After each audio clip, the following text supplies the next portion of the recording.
Muito boa noite, pessoal. Sejam bem-vindos a mais um episódio do My Farm Podcast. Hoje aqui com a doutora Isabela, uma nutricionista totalmente referente dentro da área e da temática autismo.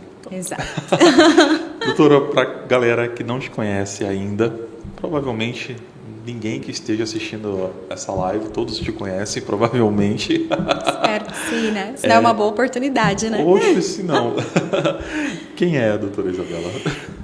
Eu sou nutricionista, formada há 17 anos e trabalho com autismo há 4 anos. Autismo e seletividade alimentar, né? Sou especialista na área.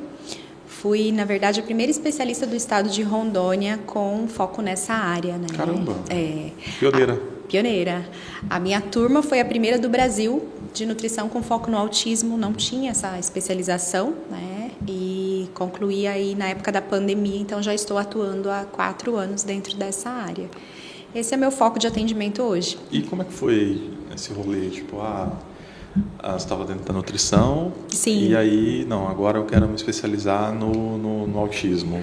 Eu já passei por diversas áreas, né, da nutrição, com muita experiência em cozinha industrial, área hospitalar, e sempre gostei da área clínica. E aí minha última experiência era na saúde indígena. Caramba! Na saúde indígena? Na saúde indígena. Eu já tinha trabalhado em Cacoal, na saúde indígena, sendo nutricionista da ponta, que a gente fala, que era fazer os trabalhos em aldeia. Uhum. E quando eu vim para Porto Velho, em 2018, eu vim para trabalhar para liderar as nutricionistas da saúde indígena, né, do distrito daqui, né, eram 6 nutricionistas. Mas eu fazia muita parte administrativa, não estava feliz com o que eu estava vivendo dentro da profissão. Eu queria muito mais poder ajudar mais pessoas através da nutrição. Então eu fazia muita coisa administrativa, né? Comecei a pesquisar. E graças ao meu irmão, que sempre acreditou em mim nessa área clínica, ele falava, me dava uma cutucada, Isa, volta a clinicar, você é boa nisso, você gosta disso. E eu comecei a procurar por que nicho que eu ia atuar. Eu tinha certeza que não dava para sair atirando, já tinha atirando para todos os lados, né, para atender na área da nutrição. E aí eu comecei a buscar uma área que eu fosse útil e que não tinha em Rondônia. Né? Eu era muito boa em emagrecimento, trabalhava com isso na época que morava em Cacoal, mas eu não queria isso, né? Eu queria que o alimento tivesse uma ajuda, de fato, na qualidade de vida da pessoa. E aí eu descobri o autismo, fui estudando e fui me especializando, e do autismo eu descobri a seletividade alimentar, que foi uma grande paixão, né? É até hoje uma grande paixão dentro do autismo, que eu gosto bastante de atuar, e é a minha maior demanda hoje dentro do consultório. E acredito que seja uma das que mais dá trabalho. Dá trabalho. É um trabalho diferente porque eu gosto, né? Hoje eu tenho experiência, eu tenho segurança, né? No começo eu pagava muita supervisão de caso clínico, né? Para levar essa segurança para a família, de que eu não estava sozinha cuidando daquela criança que comia 2, 3 alimentos, né? No dia. Então, até que hoje eu já consigo, né, caminhar sozinha, ter firmeza, ter segurança, né? Dentro do autismo fiz várias qualificações dentro da área, mas que dá trabalho porque até o presente momento eu trabalho com alimentação, orientação parental, que é trabalhar com a família. E são famílias que já passam um tempo maior em terapia e fica difícil fazer isso em casa, né, com a criança. Então, assim, muito em breve eu estou me organizando para trabalhar também com terapia alimentar, que é fazer a terapia com a criança dentro do set terapêutico. Que legal, que bacana. E, Nutri, toda criança autista tem uma seletividade alimentar ou não? Isso é algo... Não. A gente tem um percentual maior de crianças dentro do espectro que são seletivas, mas a gente também tem compulsão e tem aqueles que comem de tudo, né? Uma variedade, um cardápio ampliado, né? De frutas, verduras e legumes. Mas, de fato, dentro do autismo, a gente tem uma quantidade muito maior de seletividade do que compulsão alimentar. Em média, mais de 80% dos autistas têm seletividade alimentar. pelo padrão do autismo mesmo, né? Questão de rigidez, de comportamento cognitivo, interação social, as questões sensoriais. Então, a gente tem muitos fatores de risco que estão mais presentes no autismo, que faz com que eles acabam se tornando mais seletivos. E isso é uma dificuldade no quesito cor, textura, sabor? Sim, que são as alterações sensoriais, né? Então, a questão do pisar na grama, do pisar na areia, de cor, a rigidez, por exemplo, só come no pratinho verde, né? Só toma água se for no copo do Hulk, por exemplo, né? Esse padrão deles restrito e rígido, né? Não é somente da questão de comportamento que está relacionado, porque geralmente uma causa sensorial também vai levar a uma alteração de comportamento ou uma rigidez de comportamento, né? Mas o sensorial, a alteração do perfil sensorial do autista é maior. Então, dificuldade com etiqueta, né? O calçar um sapato, vestir uma roupa. Então, e o comer, ele é muito sensorial, né? Envolve os nossos 8 sentidos. Antigamente a gente falava de 5 sentidos, mas hoje é muito bem descrito os nossos 8 sentidos que envolve o alimentar. Então, ele é muito complexo, né? E é uma das principais causas aí que a gente vê de seletividade, né? Primeiro a gente descarta causas orgânicas para depois pensar em sensoriais, mas sim tem um impacto muito grande. Cor, textura, cheiro. Tem criança que não aceita você descascar uma mexerica e ela entrar no mesmo ambiente e sentir aquele cheiro. Para ela é muito difícil. É demais. Ela sente um cheiro, ela tem essa sensibilidade muito maior do que uma criança típica ou, né, uma pessoa típica.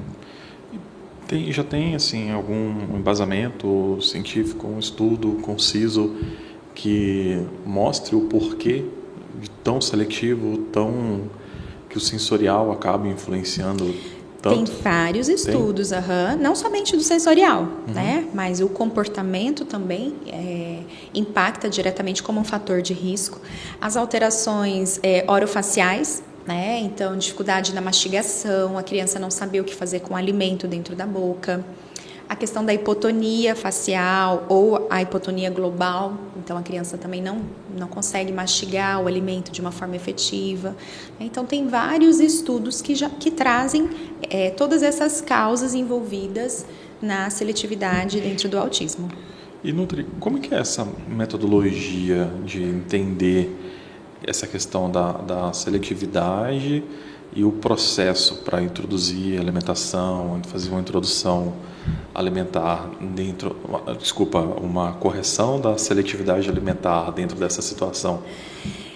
Então, eu trabalho avaliando, hoje eu ainda faço somente a parte clínica, né? Como eu falei, eu ainda não faço a terapia alimentar com a criança, mas eu faço a avaliação de exames laboratoriais, né? Uma suplementação ajustada, porque uma criança que come 3, 4, 5 alimentos no dia, é fato que ela tem carências nutricionais. Perfeito. Então, a gente não precisa esperar resultados de exames para saber que tem. Por sinais e sintomas clínicos, a gente sabe que esse paciente tem deficiência nutricional. Então, a gente faz suplementação, exames laboratoriais, desparasitação, né? Trabalha muito questão de modulação intestinal, né?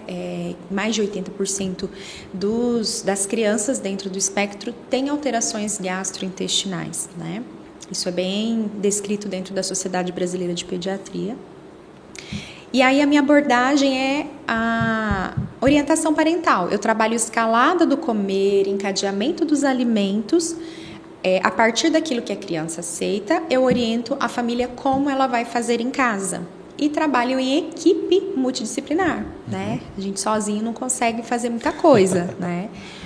E quem está ali na terapia, a terapeuta ocupacional, uma fono, né? Essas áreas também já têm se qualificado, feito certificações para trabalhar a seletividade, né?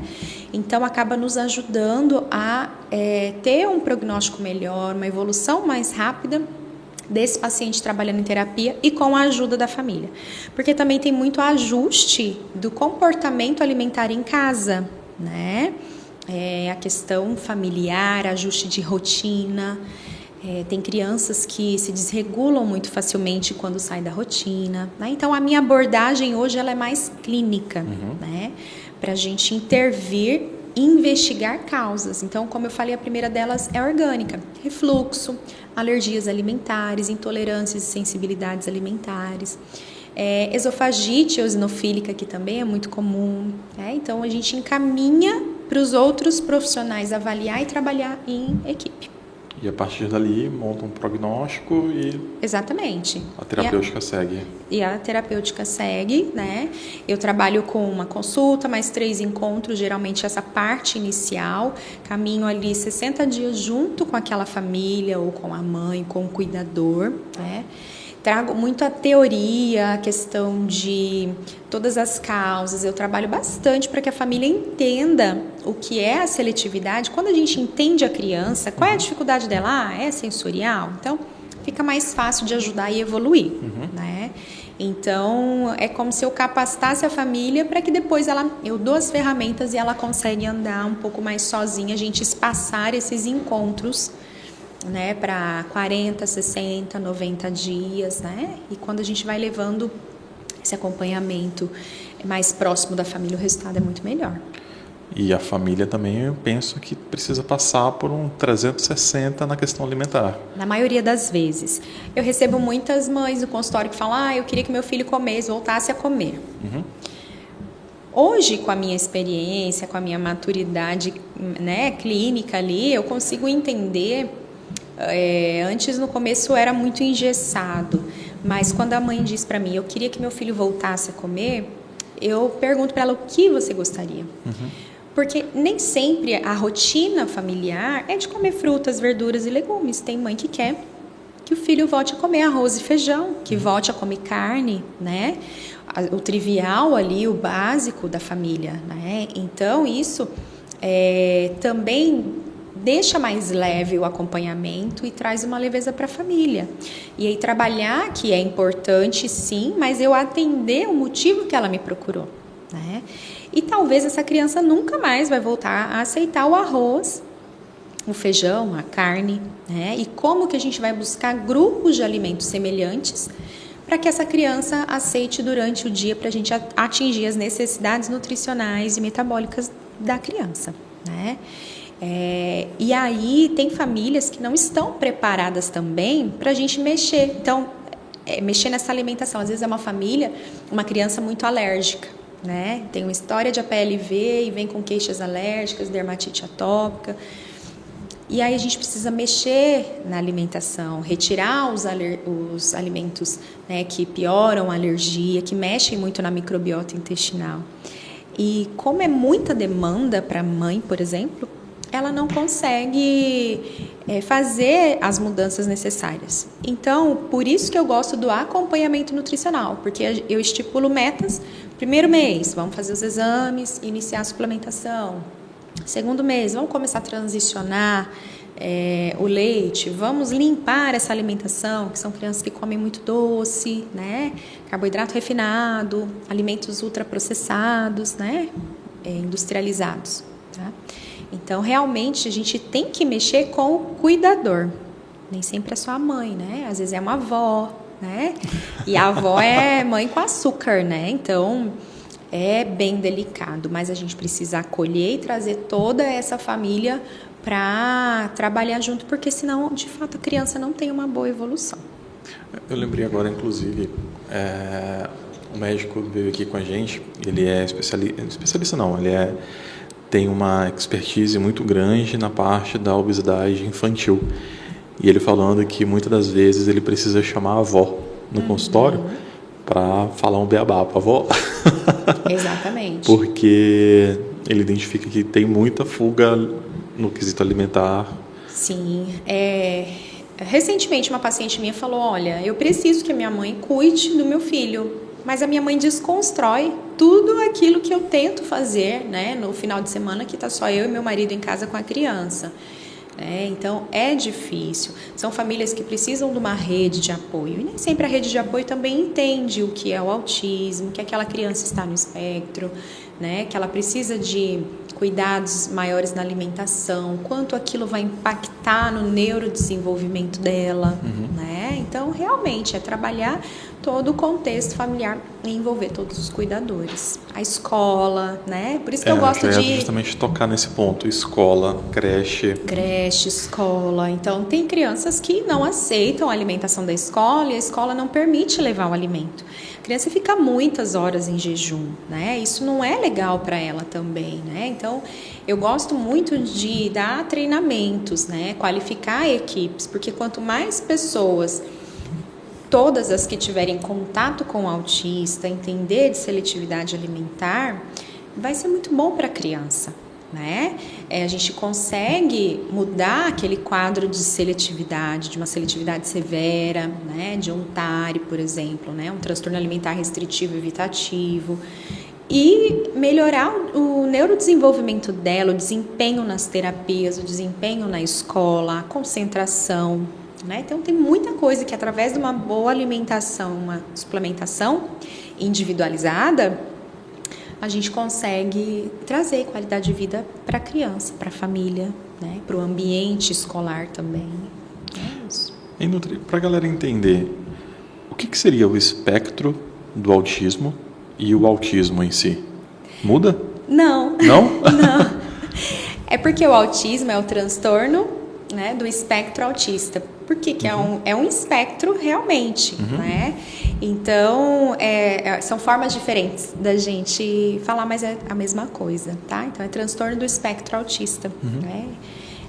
Então, a gente fala que a criança ou o indivíduo, ele é autista ou está, né? São terminologias que tem áreas que não falam dessa forma, né? Mas dentro da medicina integrativa, da nutrição integrativa, a gente diz que a criança está no espectro. Não que ela vai deixar de ser autista, porque o autismo ele não tem cura, mas a gente consegue melhorar as comorbidades mais presentes no autismo mais comum, né? Alterações do sistema imunológico, os polimorfismos, alterações gastrointestinais, né? Então, isso tudo a gente, na parte metabólica, a gente consegue melhorar muita coisa através da alimentação e nutrição. Então, a gente usa esse termo de dizer que a criança ou a pessoa está no espectro. Mas é o espectro porque é amplo e a gente fala de autismos, né? Assim como nós somos seres individuais, temos as nossas particularidades, né? A gente não pode tratar todos de uma maneira igual. Então, a gente trabalha muito na individualidade bioquímica, né? Da pessoa, a suplementação personalizada, individualizada para as necessidades dela, né? Então, a gente fala aí de autismos, com o S no final. Um Szão grandão. Mas o DSM-5, que é o Manual de Diagnósticos, né, de transtornos, ele classificou, recentemente ele mexeu nessa classificação e aí ele trouxe como transtorno do espectro autista. Perfeito. E imagino que conforme for a diferenciação do espectro, a questão da seletividade alimentar também vai aumentando consideravelmente. Geralmente, pacientes de nível de suporte 3 têm uma seletividade mais severa, mas a gente também pode ter paciente de nível de suporte 1, né, que é chamado como autismo leve, com uma seletividade severa, se ele tiver, por exemplo, o transtorno do processamento sensorial, onde ele tem tem mais alterações sensoriais, né, relacionadas nessa seletividade, tá? O que vai diferenciar um pouco, mesmo ele sendo nível de suporte 1, nível de suporte 2 ou 3 e ter mais seletividade, é a abordagem, porque às vezes a gente lida com um paciente autista não verbal, né? Então, fazer manejo do comportamento, como é que a gente vai trabalhar o alimento, né? A questão cognitiva, às vezes tem alguma outra alteração, uma síndrome associada, né? Então, isso vai impactar realmente, não o nível de suporte da criança, tá? E terapêutica personalizada, suplementação personalizada, o norteador, então, é justamente o que a criança não consome, a carência possível que ela tem e a prescrição por trás. E exames laboratoriais, exames de fezes específicos, né, que a gente solicita, né, não é só uma coprocultura. E é isso quem vai nortear, de fato, e a gente vai trabalhando, ajustando uma suplementação individualizada, né, para as necessidades. Então, a gente trabalha muito com sinais e sintomas, né, de fungos, de questão de parasitas, a questão de fenóis, de alergias, de presença de histamina, resposta, né, alérgica, enfim. E aí é onde a gente vai pensar nessa abordagem nutricional, por onde eu vou começar na suplementação, né? Porque não é apenas você fez ali, por isso que eu também gosto do acompanhamento nutricional. Você não fez uma consulta avulsa, recebeu o material e acabou, né? Você tem que ter uma evolução, a gente também não consegue trabalhar tudo o que precisa numa única conduta, né? E Nutri, essas prescrições também precisa ter uma compatibilidade com o quadro clínico do paciente. Sim.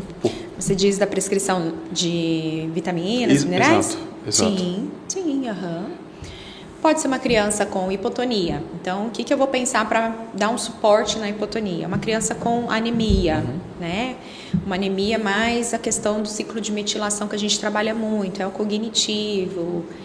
Então, vai depender muito também do quadro clínico. Tem muita desbiose, né? Muitas alterações gastrointestinais, presença de Clostridium, o que a gente tem que fazer? Tem esofagite eosinofílica, o que a gente tem que fazer, né? Então, são abordagens também norteadas pelo quadro clínico do paciente. O que a gente mais recebe?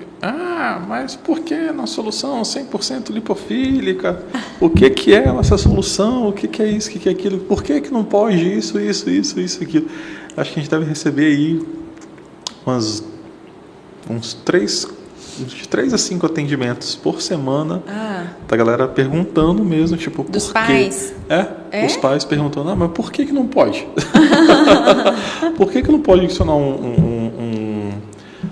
qualquer outro saborizante na formulação? Então, quando a gente pensa em autismo, a gente fala em neurodesenvolvimento, né, neuroinflamação. Então, não faz sentido a gente querer limpar essa alimentação, trabalhar uma alimentação mais anti-inflamatória, se a gente utilizar dentro de uma suplementação xilitol, né, que vai alterar a microbiota, corantes, saborizantes artificiais, né? Por quê? É trocar os 6 por meia dúzia. Então, às vezes eu estou fazendo a transição do leite, tirando um alimento ali, um paciente que tem muita diarreia, tem desconforto gastrointestinal e vem e coloca uma suplementação com xilitol. Não faz sentido, né? Então, é isso. A gente precisa de uma suplementação limpa também. Perfeito. Concordo.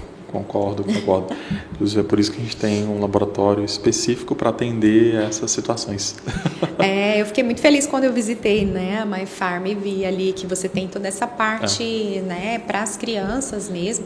E a gente tem muitos pacientes alérgicos, né? E a alergia é algo muito importante, né? Então, às vezes ela reage a um corante, né? Igual aquele paciente que a gente estava... Por quê? Né? O que está acontecendo, né, nessa suplementação? E é muito bom também ter essa parceria contigo, esse feedback, esse suporte. Na verdade, você é a minha retaguarda, né?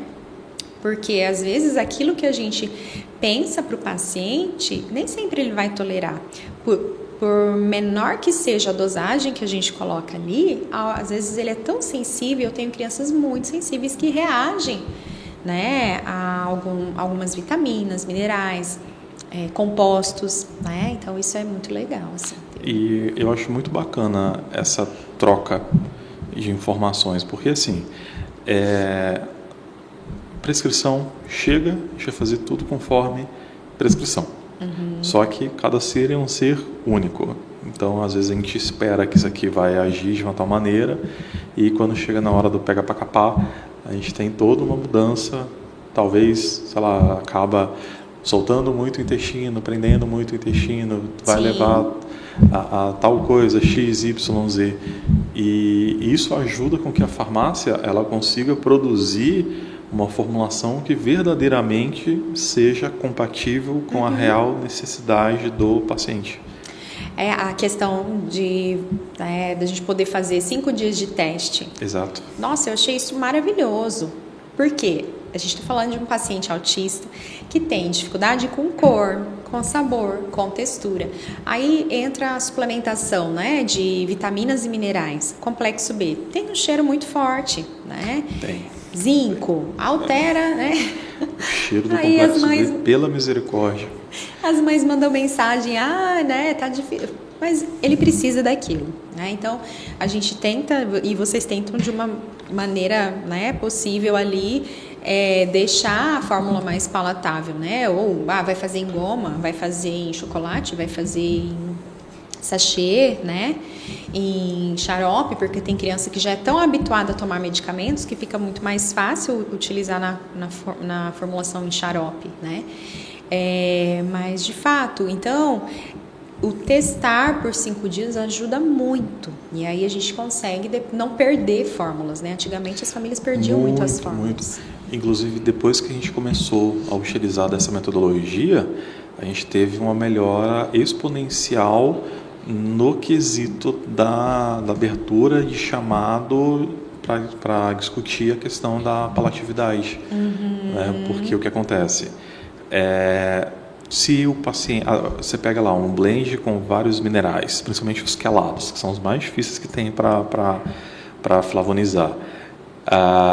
Beleza, vamos flavonizar com flavonizante natural de tal coisa. Só que às vezes aquele flavonizante não vai puxar tanto o gosto e vai sobressair do quelado. Para algumas pessoas, ok, nem vai sentir diferença. Para outras, né, no caso do próprio autista, aí a gente vai ter. Então, às vezes, se a gente não faz a prova, é um tiro no escuro que a gente está dando. É um tiro no escuro.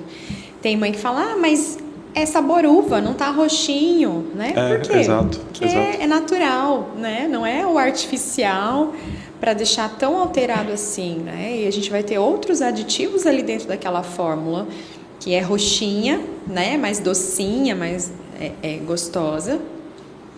Mas que não e que não vai trazer o benefício que a gente pensou ali para aquele momento para o paciente. Até esses dias atrás, peguei uma formulação comercial da indústria, drogaria, fui dar uma olhada no rótulo, um xarope para pediatria, tava lá alguns parabenos, tinha um corante de um monte de coisa, corante amarelo, corante laranja, corante não sei o que, eu falei, meu Deus, cara, isso aqui é uma bomba. Uma bomba para a criança, né? E é por isso que a gente raramente prescreve formulações prontas, né, comerciais, porque a gente precisa trabalhar a individualidade bioquímica. Por exemplo, no autismo a gente fala, né, da alteração no ciclo de metilação, polimorfismos, então usar o ácido fólico na forma inativa, né, que fica sobrando no ciclo, né, que a gente fala, isso não vai ser legal. Então, você pega lá um polivitamínico desses aí, né, em pó, que suplementa, a maioria das mães utilizam nas mamadeiras, e aí vem cianocobalamina, vem ácido fólico, fica com o ciclo de metilação todo esculhambado, né? Aí você pega, vai verificar os exames, está lá, tudo muito elevado, descompensado, né? Alterando aí questão cognitiva. Então, a gente tem que ter esse cuidado, né? Quais são os ingredientes, né? Não é simplesmente você ir na farmácia comprar um polivitamínico para o seu filho. Aí a galera cai num erro muito grande. Pega lá, eu quero um GAZ. Aí você vai ver aquele GAZ, que tem tudo junto misturado, as concentrações mínimas, super baixo e com uma formulação, vamos colocar assim, entre aspas, muito suja. Lactose, não sei o que, e corante, e uma cápsula gelatinosa altamente pigmentada. Sim. E tal. Isso é muito ruim. E, infelizmente, a indústria utiliza desse artifício pensando no preço da fórmula. É isso. é deixar o produto mais barato, para deixar o produto mais barato. Exatamente, é o que a família busca, né? Esse aqui tá mais barato. Mas ele tá usando um placebo, na verdade, né? E ainda alterando muito a microbiota intestinal do filho dele e não tendo resultado nenhum, absorção zero, né? Nutri, e nessa questão da microbiota, como é que funciona isso na criança acima dos 2 anos de idade? Como funciona isso no autismo? O que é avaliado nessa questão da disbiose em si dessa criança? Geralmente são pacientes que vêm com sintomas bem característicos, né? Barriguinha distendida, desconforto, alteração de sono, tô passando mal. E acho que a minha pressão baixou. Então, o que a gente avalia? Geralmente eu peço coprológico funcional, peço coprocultura, Clostridium, peço pesquisa de fungos e leveduras, né? Então, geralmente, eu avalio esses exames para a gente trabalhar modulação intestinal. Nossa, tudo bem. Pessoal, só um intervalinho rapidinho, probleminha técnico.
Voltamos, pessoal. Probleminhas técnicos. Tudo certo, tudo certo. Entre mortos e feridos. Tô aqui viva. É aquele ditado, quem sabe faz ao vivo. Faz ao vivo, né? Não é possível, gente. Ai, minha cara tá no chão. Poxa, pare com isso, pelo amor de Deus. Ai, César. Tinha que ser comigo, né? Pra variar. Poxa, pare. Olha que já aconteceu cada coisa nesse podcast, você nem sabe. De acabar a luz, de sair a gravação do ar umas 4 vezes com o mesmo convidado, de a gente gravar e não sair o áudio do convidado. Da gente tentar gravar, né, Wesley? O nosso cameraman que fica atrás das câmeras, tentar gravar, achar que tava gravando, tava só o áudio. Então isso aí a gente já tá calejado já. De chegar, tá com um entrevistado aqui, chegar a mulher ciumenta do cara pra ver se ele tava aqui mesmo. Meu Deus do céu. Aí então, é demais, né? A gente tá no calejo. E por falar em desbiose. Por falar. Ai. E voltando a esse ponto. Por que tanta desbiose? Por que tantos quadros de recorrência?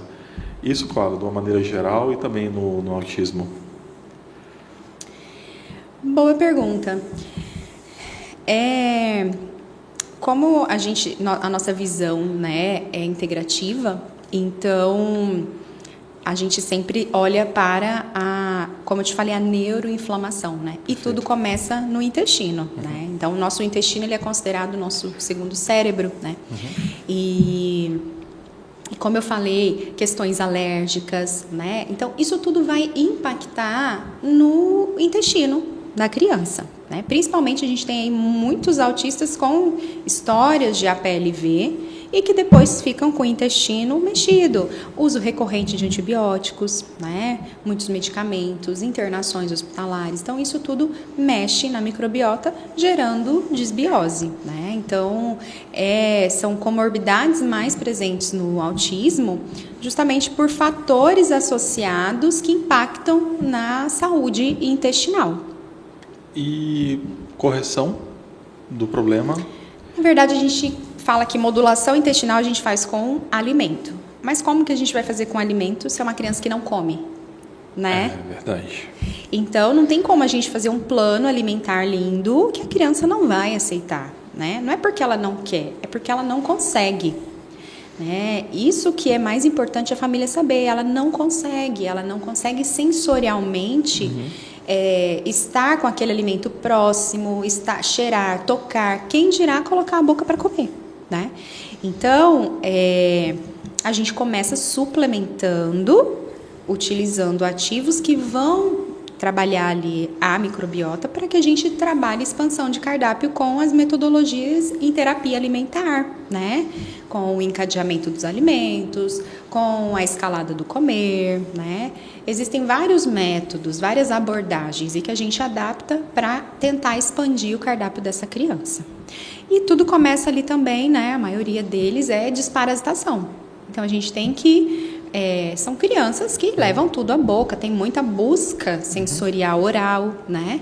Então, a gente precisa pensar também em parasitas, em fungos, né, presentes na microbiota, síndrome fúngica, que alteram muito também, né? Comportamento, sono, irritabilidade, estereotipias.